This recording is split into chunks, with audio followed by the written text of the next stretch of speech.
Well, it's 66 participants at the moment, which is fantastic. And that's all credit to Wayne, I'm sure. It's not often that someone gives a Zoom to the Royal where I actually know exactly where they're sitting because I've sat where he's sat and stayed in his house. So it's I know exactly from where he's talking from.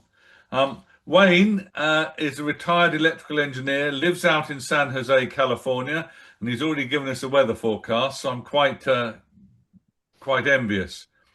In 1961, at the age of 16, Wayne switched from collecting stamps to collecting postal stationery. He served as a treasurer of the Collectors Club of San Francisco since 1978 and has been an APS accredited judge since 1979. From 1983 to 2008, he was a member of the Westpex Board of Directors and has served as the chairman of Philatelic Fiesta. He's the president of the United Postal Stationery Society, and he's been the editor of the Postal Stationery magazine since 2001, receiving 2 Reserve Grand Literature Awards. He has his name cited as a contributor now to over 150 books on postal stationery. And you're going to hear about his catalogue that he wrote with Didier LeGall, who is present today. But in July this year, Wayne was also awarded the highly acclaimed APS Luff Award for Distinguished Philatelic Research and Exceptional Contribution to Philately. And for those of us that collect postal stationery, Wayne is Mr. Postal Stationery. Welcome, Wayne. Thank you. Okay, so as some of the information already sent out attests, I've always dreamed of writing catalogs. I worked for Higgins & Gage and watched them write their catalog for one summer. I've used my experience of editing the Postal Stationery magazine to learn some of the techniques and shortcuts and tricks to create content. And in essence, I've actually used the magazine and created mini catalogs of various subjects, sort of as a test run of various things. So that allowed me then to come to where we are today. Okay. So this is a question that would come to mind, and so the last general catalog written about postal stationery worldwide is now very old. There are some specialty catalogs for the countries involved in British East Asia.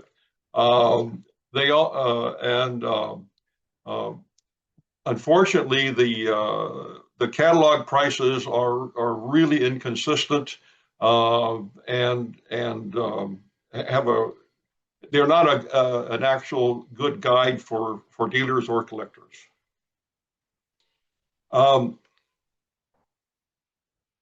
Most people start with the 1928 Asher because it is really one of the most incredibly good catalogs written. It covers the whole world. But material after 28, especially during the 1930s and 40s of the British Empire, are missing items that exist and people just didn't know about them. And of course, anything after Higgins & Gage, new issues are not included there either. Now, all the catalogs, every single one lists items that actually don't exist. Even Asher does. In a few cases, Asher put a footnote saying he thought they might be, they may or may not exist, but nonetheless, there's all types of listings of items that do not exist. And I might mention that the Higgins & Gage, the editor was Ed Fledung, and he could read German, which is the language of the Asher catalog, and he basically copied Asher's listing, except he wasn't as good in formatting it, and so he managed to bungle and mungle a lot of the listings. Okay. All the catalogs list items that are spurious. And one of the things that we discovered is that a lot of these items were actually reported back in the 19th and early 20th century. And all editors are reluctant to remove items from a catalog that don't exist. I should go back to my previous slide. I will. Item D, and it's a hard decision to say that something does not exist. You can't prove it. It may lurk somewhere. It's like the famous question: is there a second British Guiana 1 cent? There could be. Unlikely, but it could exist. So our process in this catalog was to only list items that we could verify exist, with very few exceptions. And those exceptions are noted in the catalog, that we haven't seen it, but the source was relatively reliable. So we tried to, and so quite a few items were omitted that are previously listed. So here's a little smorgasbord of typical fakes and bogus items. The bottom row are, I just, because there's not enough room, I just scanned the indicia of a little showcase of some of the bogus items. 10 cents inverted. If that's not pleasing enough, how about just the 10 inverted on that third one? And the next three have styles of overprint that absolutely do not exist. Most of these are attributed in, for example, Rodrigo and Higgins and Gage as essays. But as I show in the book and in an appendix for Salon, there's no question that these are all just bogus. Some of them actually made by the government printer. Okay, so in order to prepare, I had to assemble all my resources. This is a shot of two of my bookcases. I have four, and catalogs and from all around the world. Since I started collecting in '71, I was actually more keen on getting literature than I was on actual items. So I've attempted to acquire every single book and article and so forth about postal stationery worldwide. So here's a couple examples. Watson and his famous Robson Lowe booklet, The Watson's Postcard. He published a catalog in '91, Stanley Gibbons, etc. So there was quite a bit of interest in the 19th century with stationery, which all died in 1901 when Stanley Gibbons stopped handling new issues and stationery and took it out of their catalogs, quickly followed by almost everyone else. There's a picture of volume 1 of the Asher catalog. And here's a couple more. So these are just some representative examples of some of the books that and catalogs that we use as reference. And magazines down through the years have contained a lot of information, but before the computer, it was not possible to find articles later on. So what I started to do was photocopy them or tear them out, the pages, and then put them in binders by country. And so there you see what that results in. Modern day, I just download the PDF file, stick it in my computer in an appropriate folder, and let the computer sort it. Okay, other things.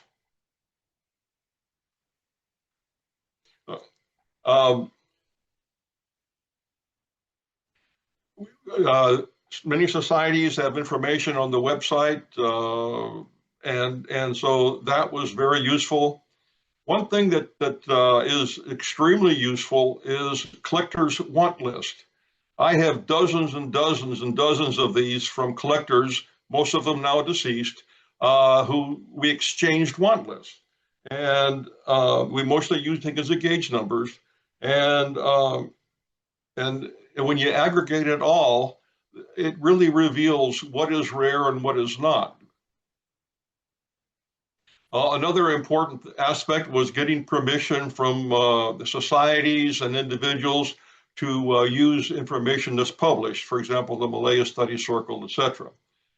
And then the other last and most really important thing is contacting specialist collectors. These days, there's very few people that collect worldwide like I do. Most people collect and are specialists in a single country, and they know more about that particular country than I'll ever know. And so it was crucial that we did that. All but a few agreed to help and did help. A few did decline. And the next thing is selling prices. Well, if you're going to make a price catalog, you need some basis upon which to do so. The usual method of doing a catalog is to take what someone has written, for example, the 1928 Asher, add an inflation factor and call that the new price. But the problem with that is that collecting interests change. And also, for example, in Asher's day, envelope collecting was more popular, but today postal card collecting is more popular. In Asher's day, postal history wasn't really a factor, and today it's a huge factor. Used postal stationery also enters the postal history realm. So you needed something of actual prices. So since probably the 1970s or so, I've been saving catalogs, auction catalogs, pre-internet auction catalogs like this Robson Low example here. And then dealer price lists. A few dealers back in the day would send out price lists, and that would indicate what's available, what's not. And of course, in modern times, from about 2004, I scrape auction realizations from the internet, and also eBay and Del Campi. Okay, so the electronic data is put into one of these files here on my computer, and you can see where the arrow. So we aggregated all the British East Asia ones into that first file. And then inside that file that you just saw are these broken down into countries, plus a few ancillary things at the bottom down there that I had scanned. So we're gonna use Ceylon as an example throughout this talk. Now, inside that folder, you saw the purple arrow. This shows you what the contents look like. What I do is I capture the image and then I type in information that will help me sort it. These are all converted to UPSS numbers now, but at the time they would have been Higgins and gauge numbers. This is just a screenshot of the 1800 files in this folder. And the computer does a wonderful job of sorting, and by using an M or a U for mint or used, it sorts it automatically, and so it provides an easy way to find things. Okay, the next thing in making the catalog is to figure out what the listing should be. And it's really essential. The tool not available is the computer, of course, not available to the earlier people. And so here we're going to look at a small portion of this one here, the salon. So this is what it started out as. So on the left side, we put down catalog numbers of people who have cataloged the stuff. You'll notice that some columns have two, like for example, Asher and Kessler. Well, to save space, the two never overlap because Kessler only does anagrams, which weren't invented yet when Asher did his thing. So, and for example, column C is empty because that only covers wrappers and envelopes, and this is postal cards. So it helps to save some space. And so we put in indicators of the indicium, what it is, notes, and the nominal or known issue dates, and where we knew whether it has a specimen or not. You see the specimen column, that's taken from the UPSS website of Postal Stationery Specimens, which emanated from James Bendon. The next thing we did was using many of the articles and other information, we yellowed out all the items that we strongly feel are spurious, bogus, fake, etc. Some of them are not listed, but just mentioned, and others are listed. Then we added four columns. The first three in the center there were an indication of whether the item exists in my collection. That was primarily to know whether or not we had an example to scan and whether it exists and so forth. And then I'm not showing it here, but then we also filled in those three specimen S, M, and U, specimen min and used, with a P indicating whether or not we had a photocopy or a scan of the item. And so that column would have been mostly filled, at least the mint and the used ones. And then based on that, then we went ahead in the green cells down, we assigned UPSS numbers. We used the X prefix as a placeholder for the spurious ones, so that the pictures in the photo archive would be identified with that, and the computer would sort it accordingly. Then the next thing we did was put in tables of first of all, the first two columns, the first column after the red is people's want lists. So, and I've redacted all the names, so there's no, the names that don't show. But anyway, for example, Asher 11B, the second item down, person S needs a mint and person S needs a used, and two people need a used. Well, it doesn't exist used, so there you go. Then the next thing we did was add in a census of people who indicated to us what they have. And so that gave us a bit of a quantity count for some of the items, and we did this all the way through. Then the next thing to do was to renumber the computer archive. So on the left, you see the original one had just 0 as a placeholder. Higgins and Gage doesn't use a prefix for postal cards, just numbers. So that's what it was originally looked like. And then, as you can see, once when we came up with the catalog numbers, we went through the entire archive, in Salon's case, 1,300 items, and renumbered them to the UPSS number. Then we had to do the same thing with my collection. So this is 1/2 of my stamp room here. And you see the drawers that I keep material in. The open drawer closest to you on the right is those 4 boxes are H size envelopes, and that the one on the back where the clock is on top, that is where all the K size and so forth. And the one on the left closest to you holds legal size, or what I think the British call foolscap envelopes that go down.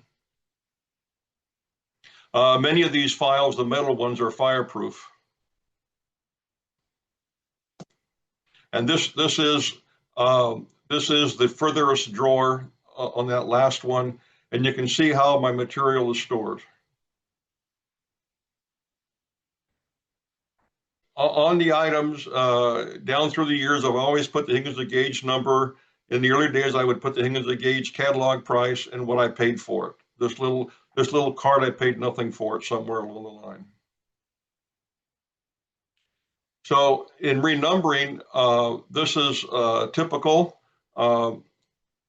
This is a Higgins and Gage 12A, and I paid $100 for it. And it was renumbered to the UPSS number P13X1 because it's a fake or bogus. It has the inverted 10, but the sense is correct. Interestingly, I have this and several others with royal certificates saying they are good. It was submitted by Carl Stieg, Colonel Carl Stieg, a good friend of mine. He's the one that actually wrote the second edition of Salon for Higgins and Gage, and his collection was when he was auctioned off near the end of his life, and I bought this item from that sale. At the time, I thought all these things were good. And the next thing we do is assign catalog values for all the items. So so there's a column for specimen, mint, and used. Now this is an example of our process of establishing a price. This is Salon P2. It's a bit of a rare item. And so on the left are the items from the file folder that you saw earlier. We extract out the P2s, and there you see them all lined up. And then in this little table here, you see the mint items and the used items and when they were sold and by whom, which is compilation from the paper catalogs, price lists, as well as the electronic files. So interestingly enough, if you look at the bottom two pictures, you'll see it's the same card. So some gentleman in 2015 put it on eBay for $650 and it didn't sell. And then he sent it to Grosvenor, he or she, and a little bit later in the year, and it sold for $400. The date after there, of course, is the date of the cancel. It was just sometimes we just record that on the used one, sometimes in the name, sometimes we did not.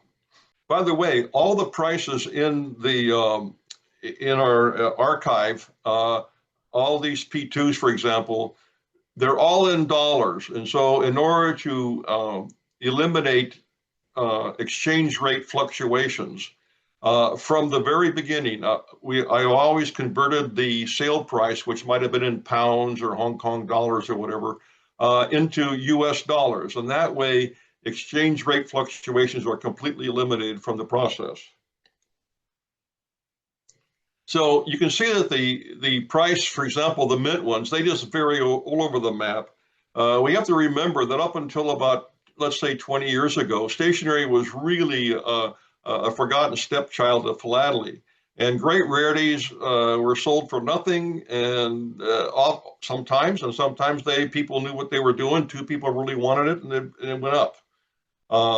And so another example is that it was very seldom that individual items of stationery were identified as a single lot.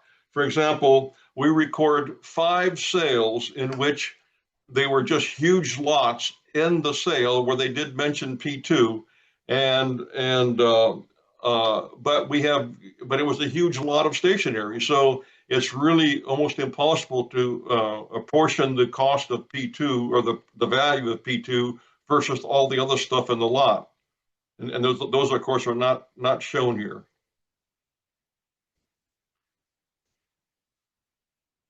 And then the other thing we did for coming up with like the two prices here, $275 and $650, is we looked at the want list. We compared that, and who had. I mean, if very few people if most people were looking for a used example, that means it's rare. If most people had a mint example, it means hey, it's not that rare. In this case, this was sort of in the middle. This particular card.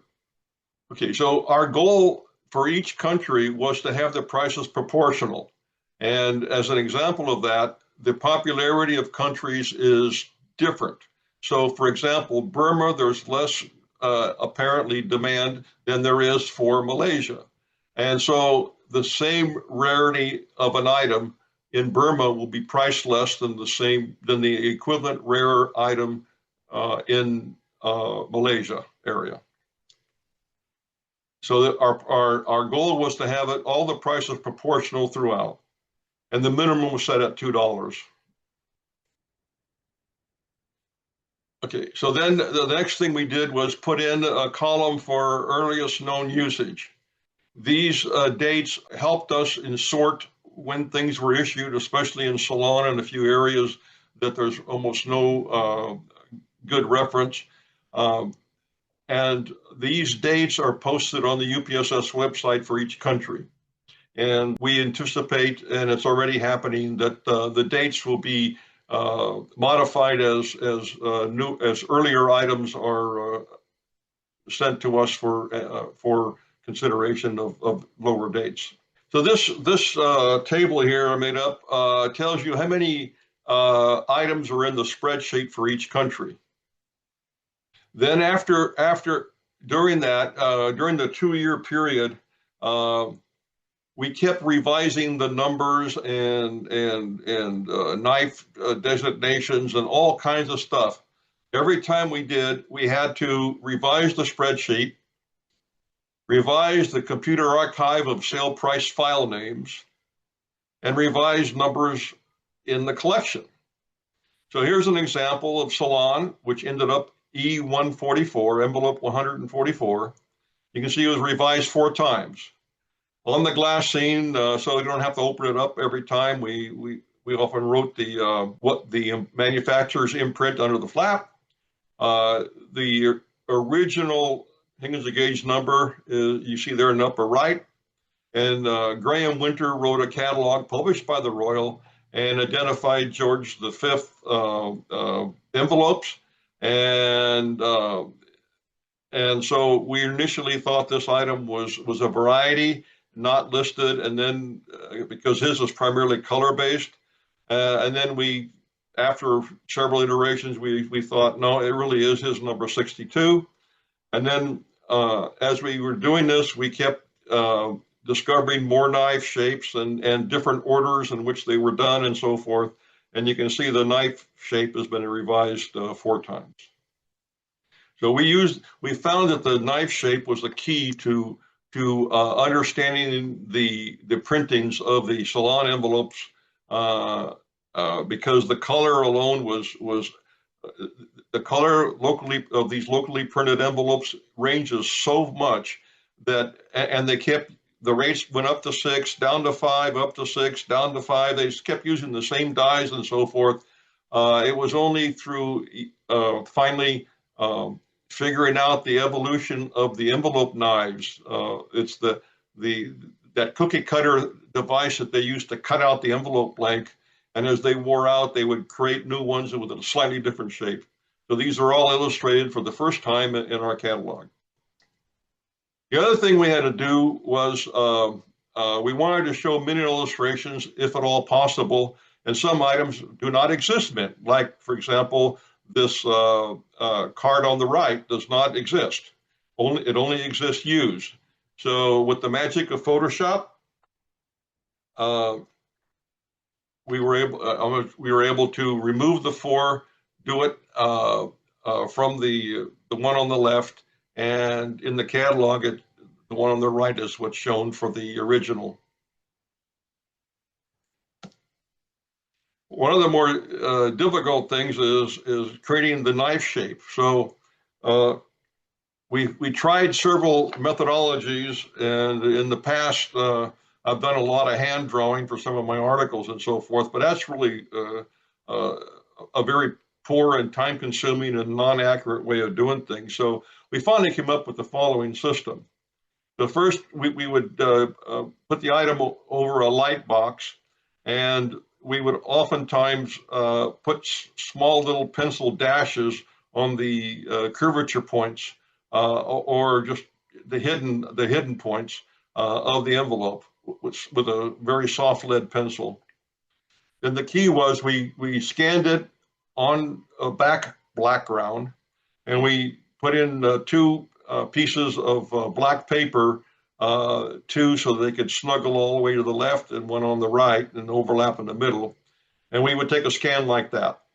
So that scan really reveals those curves, at least.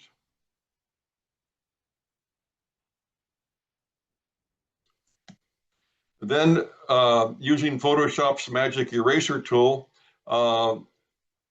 we tell it to remove all black. And so when it removes it, it's now an empty space. It doesn't exist, in other words, in the picture. Then the next thing we use is an edge stroke tool, and it puts a border, whatever width you like, around the empty spaces. So that then comes out to looking like that. Then the next thing we did was we removed the tan color at the top, and there was a solid line across the fold line where the empty space was. So we removed that with a regular eraser, Photoshop eraser. And then we used the drawing tool to create straight lines. This is all in Photoshop. And the hidden edges, if they're visible, sometimes they are in the scan, or we would follow those slight pencil marks. And then we use the magic eraser to remove the bottom tan, and we add a line, a dotted line for the fold line.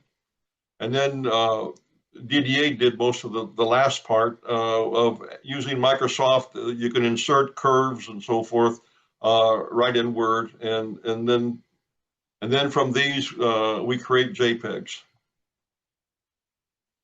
and then you end up with an envelope knife. Okay, so then we get to writing the catalog. Well, this is the contents of the catalog. This is the whole catalog right here. They're broken down into Word files, separated by the first number is the chapter, and then the page numbers. And of course, after we would write the file, and then we go back and rename it for the page numbers. And we tried to make it no more than about 20 kilobytes. Because well, a lot of reasons, I won't go into those right now. Anyway. So here's a picture of Didier and I in front of the computer I'm talking to right now. I sat in front of this desktop and typed the text, while Didier sat next to me and using spreadsheet information on his laptop, which you see open there. My scanner is just behind me, right to the right of the computer mouse. And I have a large bed scanner to the left of his laptop on another table there. That on a few occasions we needed that. We just went through, and I used basically the stuff that I had learned in creating the Postal Stationery magazine to create the files here. The scanning was done as we needed it. However, we would look ahead on the days he was not here, and we would have homework, and he would take some stuff and I would take some stuff, and we would scan them in preparation so that it didn't slow down our work.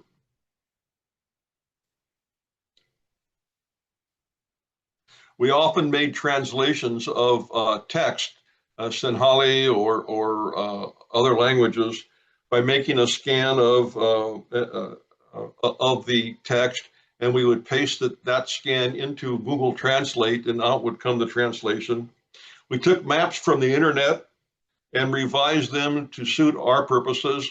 I created all the maps I created to fit the page, to fit the context. In fact, the first map that shows the whole world is I cut and paste using Photoshop 3 different internet maps to catch the geography that we wanted.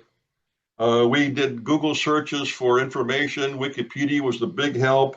Postal history books like Ted Proud's books and similar resources in order to try to get the concise information that we needed. And this is a page of Salon. It's the top half of the page, so it shows up. And you can see how it's done. For postal cards, for example, there's no point in showing the bottom half. It just wastes space. It's just blank. Envelopes, we just show the indicium for the most part. And when things don't change, for example, in the upper right, you don't have to show the whole postcard to get an idea what the surcharge looks like.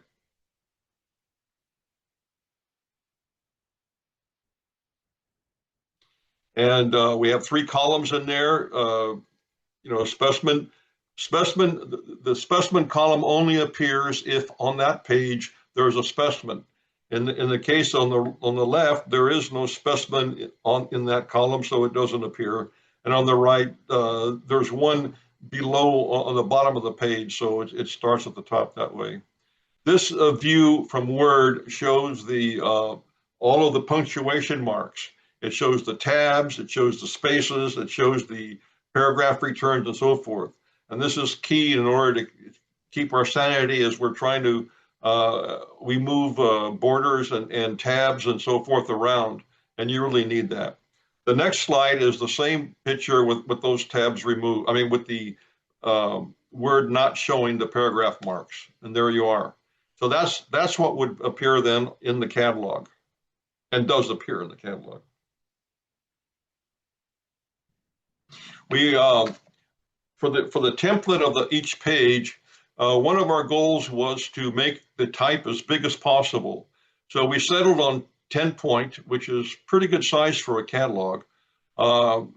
And in order to not have to put in 2 lines for the listings, like you'll see P7, 8, 9, 10, it's all 1 line each, and still get all the information that's needed. We made the margins top, bottom, left, and right very, very small, but we made Word allow an extra margin at the binding. So every other page, the margin on the left or the right will be bigger than the opposite one, in order so that when you open the book, the text is further away from the binding and a little bit easier to read. We unified the terminology. We used, for example, italics to indicate paper type or color. Then we had to make a table of contents, and that, of course, was just, I should mention that Word automatically assigns a page number, and so as we would finish one Word document, we would start the next one on the next page, like page 22 or whatever, and it would automatically number for us. And so we got the page numbers, and when we got all done, we created the table of contents. And so this is the listing of all of the stationery issued by the British in East Asia. And the only one, if you look at chapter 15, we show it's 1 page, but we show that one postal card is actually bogus, and there actually is no stationery from the British post offices in Bangkok. And then the appendices,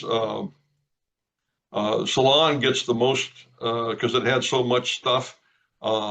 And then Appendix F is taken from the UPSS website. It's basically a repeat for only these countries here of the UPU specimens that exist on postal stationery.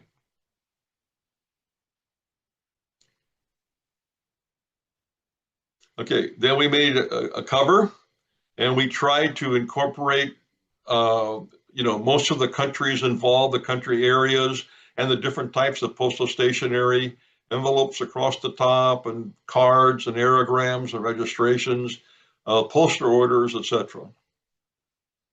So we made that. So then the next step was to convert all the Word documents to press quality PDF documents. And Adobe has several different types of PDF copies. that you can choose to make, and some are standard, some are low resolution to make a small file, and press quality is the highest. And then the cover had to be, the cover was going to be a large piece of paper that covered the front, the back, the spine, and the overlap on the inside. So, and it had to be made with InDesign. Then the next thing we did, we sent those PDF files to the printer. And we received one printed proof copy of the catalog. And then based on that proof copy, we revised, and then we resent the revised documents to the printer. And then we got his fee, which he would charge for each book. And we set the fee schedule for the UPSS. And then, of course, we announced the availability. This was starting in December of last year, late December. So we use print on demand, which is something new, relatively. So the way it works for us is a person purchases the books either conventionally by sending a check to our publication manager, or online. Just go to the website and you can buy the book and pay with PayPal or credit card. The manager receives the check, or our website sends him the information that the payment's been made and the person has filled in his name and address where he wants it shipped to, which can be different than his own and address. And so he has the information that it's paid and what to do. So then the manager sends an order for one book to the printing company, and the book is printed at one of the company's factories around the world, and it's printed, boxed, and shipped.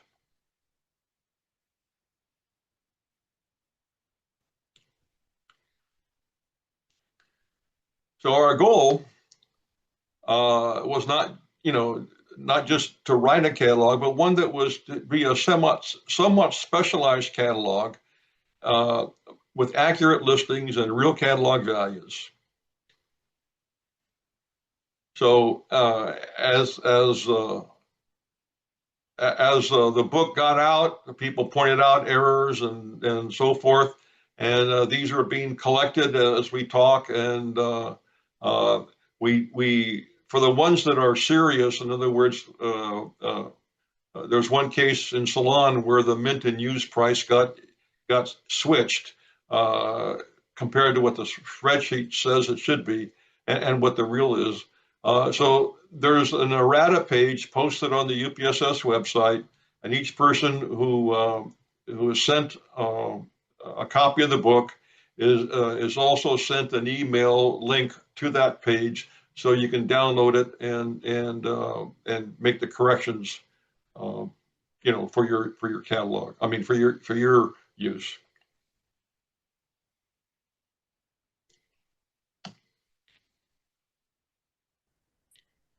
Okay, Wayne. Brilliant.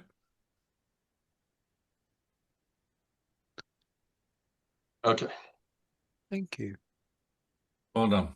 There's a question from someone who said, does it include international reply coupons? They're mentioned in the glossary, and the glossary says, and it's my opinion, they are not postal stationery because they are not stationery. The common definition of stationery is something that upon which you write or print something. And coupons, reply coupons, are like currency. You don't write or print, they just have an intrinsic value. So the catalog does not include international reply coupons. Now, I realize that the FIP includes the reply coupons in the class of postal stationery. But having talked to some of the people involved with that decision, it's because those poor things have no other home. So I don't have any difficulty, and I actually collect reply coupons and have a lot of books about them and so forth. But our decision was to not include them in this catalog. Okay. And I see that you've got a couple of other questions coming in there from Davos Sataya, who asks, Wayne, how did you decide which overprints on the 4-cent grey envelope should be? Which ones are regularly issued was the question. Yeah. Okay. You know, I with my hearing, I need to look at the chats myself because I. All right. I fair enough. Yeah. Okay. You got it. Let me see. How do I look at them, Mark? You click on chat at the bottom. Yeah, I do. And then on the right. Oh, I see them. Okay, I got it now. Okay, I got it now. Okay. So yeah, scroll on down to that one where it mentions that it's from Divorce Sataya, and he begins it with Wayne : how do you decide which overprints? Okay, I think he really means the blue envelope. Okay, but how do you decide which ones are regular? Okay, so this is pretty extensively discussed in the appendix. And what we did was we got a census.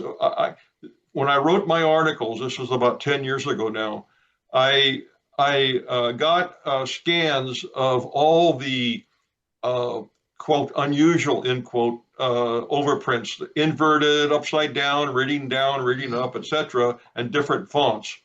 And what I found was that the usage dates of the ones that we could actually say were really used were all starting about 6 years after salons officially stopped selling they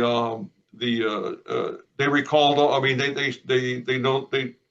they stopped selling all of the surcharge cards and envelopes, and also in the appendix, I quote from George Watson, who was offered I believe it was 110 different types of overprints on cards and envelopes from a person in Ceylon.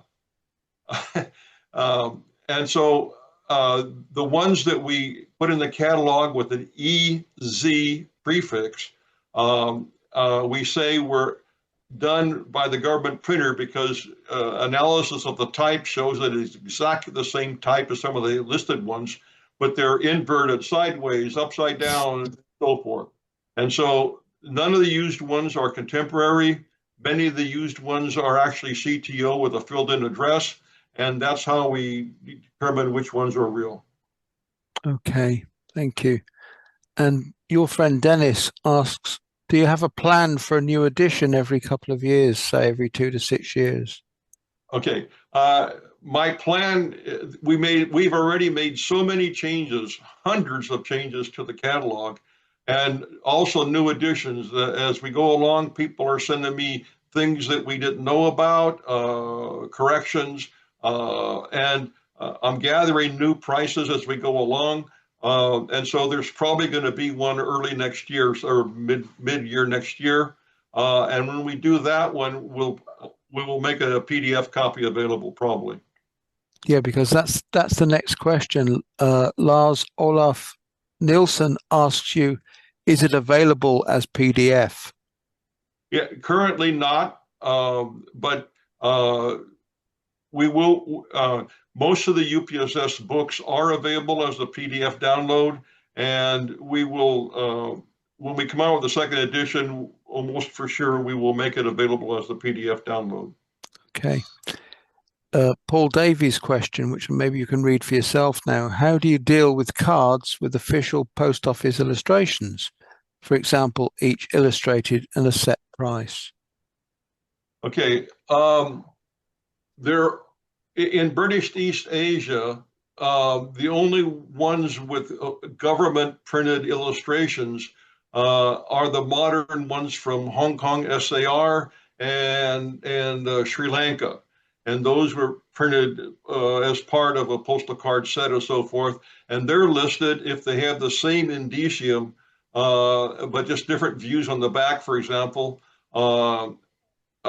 we list them with a different prefix. We call them a VP, a view postcard, and we list, for example, VP6, and then -1, -2, -3, etc. for the different views. And that's again explained in the glossary in the front. So that's how we dealt with that. Okay, thank you. At present, that was the last question that's been put in. Oh no, Mike Padmore has one. Mike Padmore asks you, following on for your definition of PS, how extensive is the scope of the catalogue in terms of PS types? For example, does it include AR cards, which are obviously written upon? So yeah. Okay. There's two words in what the book covers. There is not in the English language just a single word to cover these things. So we have to use postal stationery. And in the front of the catalog, in the glossary in the beginning, it defines postal stationery as stationery, first of all, that is prepaid with some indication that it is prepaid for future use. So excluded throughout are, for example, government free francs. They are stationary. They're envelopes, they're postal cards, they're postcards, etc. But they're not what we call postal stationery. It's a free franc. Same is true for soldiers and free franc cards and letters and envelopes. They're stationary. They're written upon. And the AR receipts and all kinds of other stationery produced by the governments, including stuff that's sold at post office boutiques and so forth. They sell envelopes. Sometimes they have the post office logo on it and so forth. They are all stationary, but in our view, in our definition, as well as the FIP, they are not postal stationery. So we did not include them in our catalog. So to be specific, does that therefore include or exclude AR cards? Yeah, they are not included, right? Thank you. They have no indication. They are stationary. They're a receipt, but they don't have any value, any prepaid value. Okay. That's right. Thank you. John Wills would like to know. Okay.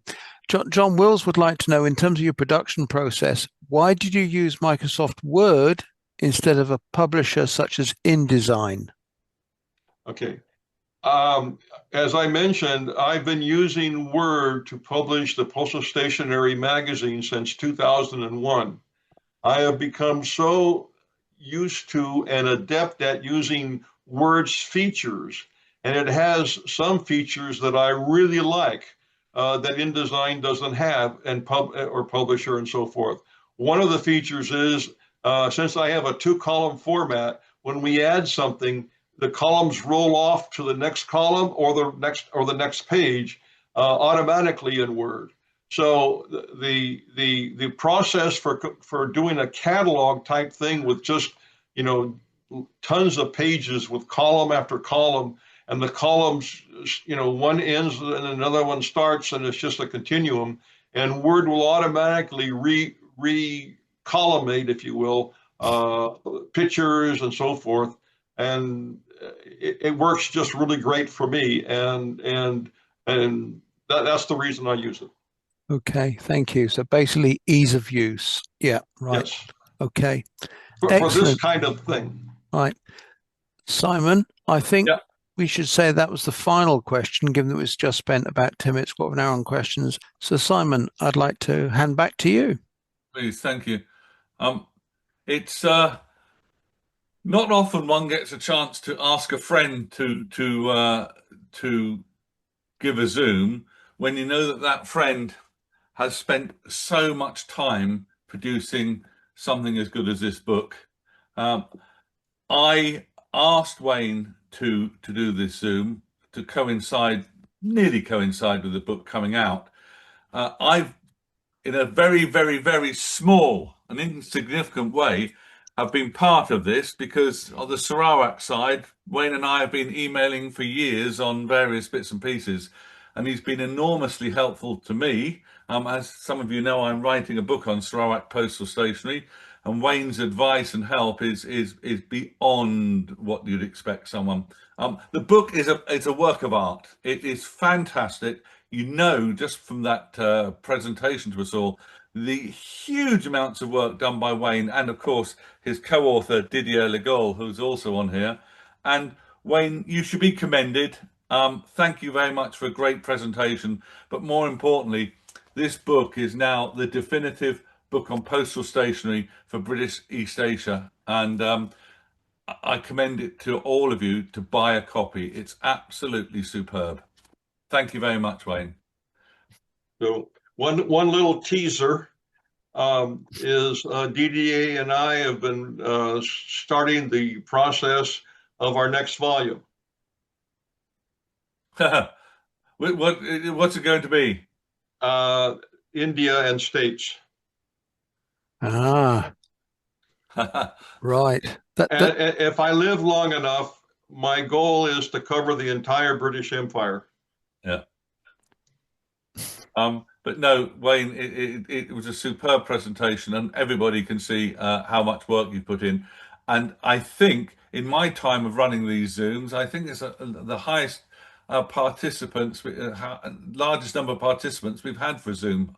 I may be wrong in Mark, but well, certainly since you've been doing these, you're right. And as we know, it's all it's superb. Yeah, indeed. Yeah. Have you got the certificate? I have, and actually, as the certificate signed by our president, I just wonder whether Simon would like to say something, Mr. Richards. All right. Oh, by the way, I want to make one more comment. The UPSS is a society where one of our main goals is publishing books, and the society has published and has on current sale dozens of books. And we also want to spread the knowledge about postal stationery. So one of our policies is that we donate a copy of each book we publish to things like to places like the Royal, the British Museum, etc. And so this helps disseminate the information that we have. So there should be a copy in the Royal's library. There should be a copy in the British Museum, etc. Okay. Anyway, Simon, over to you. Great. Thanks very much, Wayne. Thank you, Simon, for asking Wayne to come along. And fascinating, actually, that postal stationery can get the highest number of viewers. I'm actually a member of the USPS, and I have just ordered a copy of the book. So I'm hoping print on demand will work and will be here. But thank you very much. Mark, I think you can share the screen and we can actually all see the certificate, can we? I will indeed, yes. I'm just going to do that for us all now. Splendid. So there it is, with my autograph at the bottom left. Wayne, thank you very much indeed. And I think we do send out a physical copy, do we not? We do. Yes, indeed. Good. Yes, so we don't do it print on demand in the US, so we'll rely on US customs to get through. Simon, again, if a person in the UK orders a copy of the book, it's printed in the UK. Yeah. Right. Excellent. Yeah, no, I'm hoping mine will not take very long. I did this with Peter McCann's books, and they turned up within a day or two. Quite extraordinary how this can be done. Yeah. Right. So thank you.